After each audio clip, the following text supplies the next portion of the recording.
Season 1 episode 7 शुरू होता है और हमें दिखता है कि प्रीवियस एपिसोड में माइक ने पुलिस ऑफिसर की नोटबुक चुराई थी। तो वो वापस करने के लिए सॉल के साथ वो पुलिस स्टेशन में आया हुआ होता है। सॉल उसे बोलता है कि मैं सब बोलूँगा और तुम्हें सिर्फ बैठना है। वो पुलिस ऑफिसर जब वहाँ आता है और उससे वो मांगता है, वो उसकी नोटबुक दे देते हैं और वो उनसे बहुत ही चिढ़ा हुआ होता है। उन्हें बोलता है कि मैं तुम्हें दोनों को जेल में डाल सकता हूँ। सॉल फिर उसे समझाता है, लीगली हमें ये नोटबुक जब तुमने हमें कॉल कर कर बताया कि तुम्हें लग रहा है कि माइक के पास तुम्हारी नोटबुक है, तो हम यहाँ ऑफिस आ रहे थे, तो हम यहाँ पुलिस स्टेशन आ रहे थे, तब वहाँ मुझे बाहर पार्किंग में ये नोटबुक पड़ी मिली, तो इसलिए हमने तुम्हें ये दी है। इस स्टेटमेंट से वो लीगल ट्रबल में नहीं आएंगे। फिर माइक का जो ओल्ड पार्टनर होता है वो उस पुलिस ऑफिसर को जाने के लिए बोलता है। माइक भी सॉल को वहाँ से निकल जाने के लिए बोलता है। माइक का ओल्ड पार्टनर फिर उससे बोलता है कि तुम्हारे डॉटर इन लॉ का मुझे कॉल आया था, अगर उसने भी हमें उतना ज़्यादा कुछ नहीं बताया तो यही ये केस ख़त्म हो जाएगी। फिर वो माइक से पूछता है कि क्या तुम्हें पता है कि वो हमें क्या बताने वाली है। माइक बोलता है कि मुझे कुछ भी आइडिया नहीं है कि वो तुम्हें क्या बताएगी। वो कुछ भी बता सकती है, मैं वो एक्सेप्ट कर लूँगा, मैं उतना तो उससे ओ करता ही हूँ। हमारा पुलिस स्टेशन है वो बहुत ही ख़राब है, तुमने जो भी किया वो ठीक ही किया, क्योंकि कुछ अर्ली रिटायरमेंट उसमें हो गए। अब ज़रा न्यू लोग आएंगे, न्यू ब्लड आएगा तो वो अच्छा हो सकता है। माइक बोलता है कि तुम्हारा जो न्यू पार्टनर है, ऐसे लोग अब उस पुलिस स्टेशन में चाहिए। माइक का पार्टनर फिर उसे बोलता है कि वो न्यू है, उसे और भी कुछ चीज़ें सीखनी चाहिए, गड़े मुर्दों को नहीं उखाड़ते, यानी कि उसे माइक से ऐसी बात नहीं करनी चाहिए थी और माइक को रिस्पेक्ट देनी चाहिए थी, ये वो उसे बोल रहा होता है। फिर पार्किंग लॉट में माइक आता है। सॉल उससे पूछता है कि तुमने उसे क्या क्या बताया, वो मुझे पूरी डिटेल्स से समझाओ। माइक बोलता है मैं तुम्हें कुछ भी नहीं बताने वाला। माइक फिर अपने गाड़ी में बैठकर वहाँ से चला जाता है। नेक्स्ट दिन सॉल जब चक से मिलने आता है तब घर में चक नहीं होता। चक अपने डोर से बाहर आया हुआ होता है और वो सेकंड्स गिन रहा होता है। 120 सेकंड जब वो हो जाते हैं तब वो घर में आ जाता है। तो सॉल पूछता है कि ये क्या चल रहा था।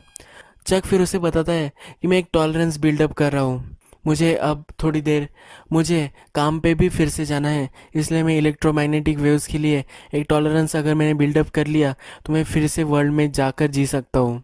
सॉल को ये सुनकर बहुत ही अच्छा लगता है और फिर बोलता है कि मेरे ऑफिस में ज़रा भीड़ हो रही थी, इसलिए वो कुछ चीज़ें चक के यहाँ छोड़ने वाला होता है।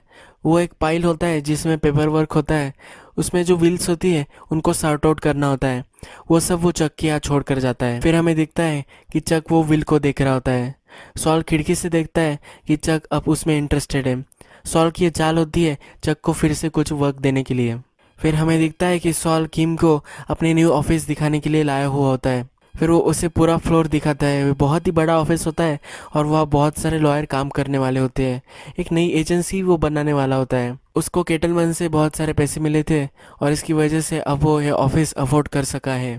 फिर किम उसे पूछती है कि तुम इतना बड़ा ऑफिस इतना अच्छा एरिया में कैसे ले रहे हो। सॉल उसे बोलता है कि सीनियर सिटीजन्स के विल्स वगैरह बनाकर मुझे बहुत अच्छे अच्छे पैसे मिल रहे हैं, इसलिए मैं ये सब अफोर्ड कर सकता हूँ। वो उसे अपना ऑफिस दिखाता है। किम बहुत ही इम्प्रेस्ड हो जाती है उसका ऑफिस देखकर, पर वो फिर उसे और एक ऑफिस दिखाता है। वो कॉर्नर ऑफिस होता है। वो बोलती है कि तुम्हें यही लेना चाहिए, तुम्हें उस ऑफिस को चेंज कर लेना चाहिए। वो बोलता है कि ये जो ऑफिस है ये मैंने रिजर्व करके रखा है, ये मेरे पार्टनर के लिए है। फिर वो उसे ऑफर करता है कि अगर वो उसके साथ काम करने आ जाए तो वो उसे पार्टनर बना देगा। वो उससे बोलती है कि एचएचएम में मैंने बहुत पहले से भी काम किया है और मैं उन्हें पैसे भी ओ करती हूँ। उन्होंने मुझे लॉ स्कूल में डाला था और मैं 1-2 साल में वहाँ पार्टनर भी बन जाऊंगी। मैं इसे वहाँ नहीं छोड़ सकती। ये जो मैंने सब प्रोग्रेस की है, मैंने बहुत सारे मेरे साल वहाँ डेडिकेट किए हैं, तो मैं यहाँ नहीं आ सकती। फिर भी सॉल उसे बोलता है कि ऑफर अभी भी तुम्हारे लिए ओपन ही है। नेक्स्ट हमें दिखता है कि किम के पास केटलमैन आए हुए होते हैं। किम ने उन्हें बुलाया होता है। वो उसे समझा रही होती है कि मैंने डीए के साथ एक डील पक्की की है। ये जो डील है इसमें तुम लोगों को सब पैसे वापस कर देने हैं और तुम्हें सिर्फ 1-1.5 साल ही इस जेल में जाना पड़ेगा। अगर तुमने ये पैसे वापस नहीं किए तो तुम्हें 30 साल जेल हो सकती है। बेटसी चिढ़ जाती है। वो बोलती है कि हमारे पास पैसे नहीं, हमने ये कुछ भी नहीं किया, फिर भी हम ये कहाँ से लाए। ड्रगिस्ट मर्डरर लोग रास्ते पे घूमते हैं, उनके पीछे कोई नहीं जाता और हमारे पीछे ही सब पड़े हैं। उन्हें बोलती है कि यही तुम्हारा बेस्ट ऑप्शन है, तुम अब ये कंट्री भी लीव नहीं कर सकते और अगर तुम्हें इससे बचना है तो तुम्हें ये डील एक्सेप्ट करनी होगी। फिर गेटलमैन चिढ़े हुए होते हैं तो वो बोलते हैं कि तुम फायर्ड हो और वो वहाँ से गुस्से से चले जाते हैं और उन्हें रोकने की कोशिश करता है पर वो उसे रोक नहीं पाता। नेक्स्ट सीन में सॉल एक ओल्ड एज होम में होता है। वहाँ वो एक गेम ले रहा होता है, वही उसे वहाँ एक कॉल आ जाता है। वो कॉल कैटनमंस का होता है और वो उसे अपॉइंटमेंट के लिए पूछते हैं। वो फिर से उसे कैफे में मिलते हैं। उसे बोलते हैं कि अब हमें तुम्हारी सर्विसेज। सॉल बोलता है कि क्यों तुम फिर से मेरे पास आ रहे हो। तो वो बोलते हैं कि एचएचएम और हमारा कुछ सेटिंग नहीं बचा और तुम हमारे लिए डेडिकेटेड एफर्ट्स लेने के लिए रेडी हो, तो इसलिए हम तुम्हारे पास आ गए हैं। सॉल बोलता है कि मैं अब एल्डरली लॉ कर रहा हूँ। सॉल उनकी केस लेने से मना कर देता है। बेट्सी उसे बोलती है हमें डील मिली है और हमने अगर वो पैसे वापस किए तो उस पैसों में सब पैसे वापस आने चाहिए, यानी कि सॉल को उन्होंने जो पैसे दिए होते हैं वो भी सॉल को वापस करने पड़ेंगे। वो उसे बोलती है कि तुम्हें जो रिटेनर था वो हमने ऑलरेडी पे कर दिया है। सॉल फिर 1 मिनट के लिए बाथरूम जाता है। वो फिर किम को कॉल करता है और बोलता है कि तुम्हारा जो क्लाइंट है वो मेरे पास आया है। किम उसे बोलती है कि मैंने उन्हें जो डील ऑफर की है ये बहुत ही बढ़िया डील है। मैंने डीए के साथ ये बैठकर बहुत ही एफर्ट डालकर ये डील क्रिएट की है। तुम कितना भी लड़ो फिर भी तुम्हें इतने इससे अच्छी डील नहीं मिल सकती। तुम्हें उन्हें कन्विंस करना है कि वो एचएचएम में फिर से वापस आ जाए, वरना मैं बहुत ही ट्रबल में हो सकती हूँ। फिर सॉल मान जाता है और उन्हें समझाने की कोशिश करता है पर वो उसकी कुछ भी मान नहीं रहे होते। फिर सॉल उनका केस लेता है और फिर वो एचएचएम में आता है। हावर्ड उसे उनकी सब फाइल्स दे रहा होता है। उनकी बहुत सारी फाइल्स होती है जो फिर सॉल अकेला ही वहाँ से ले जाता है। उसे पार्किंग लॉट में किम मिलती है। किम उसे बोलती है कि तुम इस केस में कितना भी एफर्ट डाल लो पर फिर भी केटलमैन्स को इससे अच्छी डील नहीं मिलने वाली। सॉल बोलता है कि हम जूरी में एक चांसेस ले सकते हैं। वो बोलती है इससे वो जेल में जाने के चांसेस और भी बढ़ जाएंगे। किम ने एक केस लॉस्ट किया होता है इसलिए उसका डिमोशन हो जाता है। किम उसे बोलती है कि मैं अब 10 साल पीछे चली गई, 10 साल में अब पार्टनर फिर से नहीं बन सकती। सॉल को बुरा लगता है। जब वो रात में केस पर स्टडी कर रहा होता है तो उसे कुछ भी लूप होल्स वगैरह नहीं मिलते। वो फिर अपने पैसे चेक करता है जो केटलमैन्स ने उसे दिए होते हैं।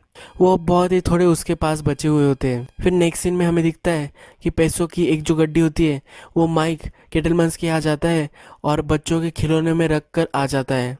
फिर केटलमैन्स को वो पैसे मिल जाते हैं। उन्हें लगता है कि बच्चों ने ये चुराए होंगे और इससे वो खेल रहे होंगे। फिर वो जाकर उस पैसों को ऊपर रख के आते हैं। माइक ये सब देख रहा होता है कि उन्होंने पैसे कहाँ छिपाए होंगे।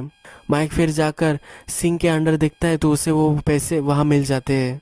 माइक ये सब पैसे सॉल के पास लेकर आता है। सॉल से पूछता है कि अब हमारा हिस्सा चुकता हो गया, अब मैं तुम्हें कुछ ओ नहीं करता। सॉल एग्री करता है। नहीं, वहाँ जाकर माइक को वो पैसे चुराने के लिए बोले होते हैं। नेक्स्ट दिन सॉल फिर केटलमैन्स के आ जाता है। उन्हें बोलता है कि हमें डील के बारे में फिर से बात करनी चाहिए। केटलमैन बोलते हैं कि हम डील्स नहीं लेने वाले। सॉल बोलता है कि अब नई इम्प्रूवमेंट हुई है इस केस में, तो अब कंसिक्वेंसेस चेंज हो गए हैं, तो अब कंडीशंस चेंज हो गई है। तुम्हें जाकर तुम्हारे जो पैसे हैं वो चेक करने चाहिए। उन्हें वो जब चेक करते हैं तो उन्हें कुछ भी नहीं मिलता। वो उससे पूछते हैं कि हमारे पैसे किधर हैं। सॉल बोलता है कि डीए के केबिन तक अब वो पहुंच चुके होंगे। तुम्हारा बेस्ट चांस है कि तुम फिर से एचएचएम चले जाओ, किम से माफ़ी मांगो और फिर डील एक्सेप्ट कर लो। बेट्सी उसे बोलते हैं कि मैं तुम्हें पुलिस में दे दूंगी, तुमने ये जो सब किया है वो मैं बता दूंगी। अगर मुझे डील एक्सेप्ट करनी भी पड़ी तो फिर भी मैं तुम्हें लटका सकती हूँ। सॉल बोलता है कि तुम्हें तुम्हारे बच्चों के सोचना चाहिए। ये जो पैसे चुराए हैं इसमें सिर्फ तुम्हारे हस्बैंड का ही हाथ है। जब ये तुम सब एक्सेप्ट करोगी तो तुम भी इसमें फंस सकती हो। तुम्हारे बच्चों के लिए कोई भी पेरेंट नहीं रहेगा। फिर उसका हस्बैंड उसे समझाता है और बोलता है कि हमारे पास अब और कोई चॉइस नहीं है। वो डील एक्सेप्ट करने के लिए रेडी होते हैं। फिर हमें दिखाया गया है कि सॉल उन्हें किम के पास छोड़ आता है। किम उसे थैंक यू बोलती है। फिर नेक्स्ट सीन में हमें सॉल अपने ऑफिस को विजिट करता हुआ दिखता है। उस ऑफिस को वो लास्ट टाइम देखने वाला होता है क्योंकि अब उसके पास पैसे नहीं है, अब वो ये ऑफिस नहीं चला सकता। वो उस ऑफिस में जाता है, डोर क्लोज करता है और ऑफिस में ही बहुत रोने लगता है। उसका जो ड्रीम था वो अब टूट चुका है। उसे कॉल आता है और वो अपनी सेक्रेटरी की आवाज़ में बात करता है, यानी कि उसके लाइफ में कितनी भी मुश्किलें हो पर फिर भी वो डट के सामना उसका करने वाला है। यही एपिसोड खत्म हो जाता है।